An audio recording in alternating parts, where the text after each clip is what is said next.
Briggs swung toward the other operator and leveled both handguns at Grossman's face.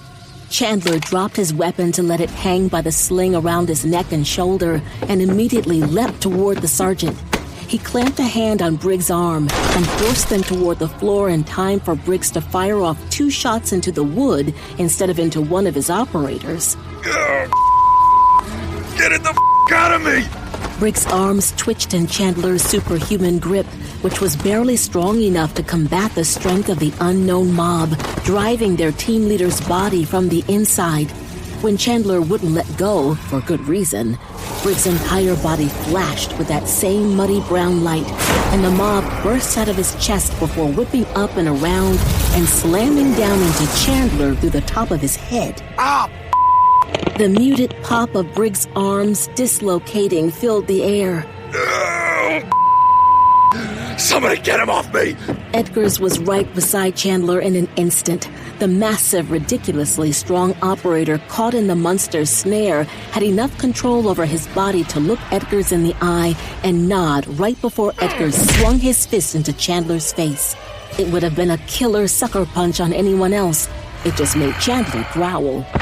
While Briggs shouted again in pain under the growing pressure of Chandler about to break his arms now instead of dislocating them, Idina moved without thinking and barreled straight for the huge operator's side.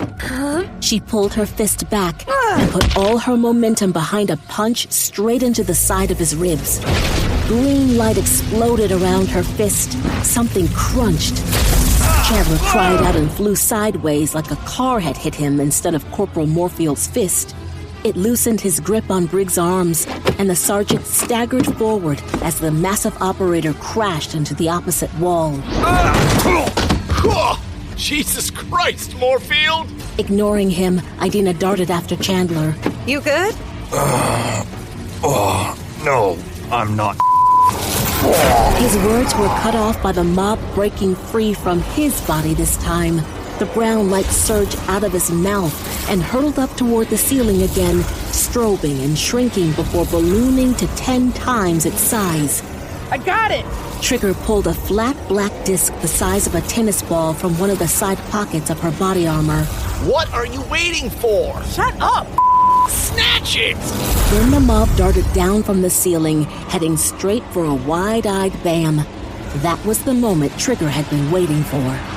In the blink of an eye, she crossed the room faster than the monster that had taken over nearly half the team. Bam reeled back against the wall when she appeared right in front of him to head off the muddy brown light.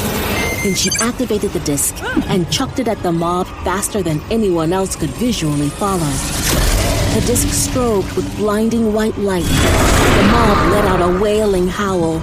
When the disc sailed right through the entity of pulsing brown light, instead of capturing it the way it was supposed to, Idina knew their mission was compromised.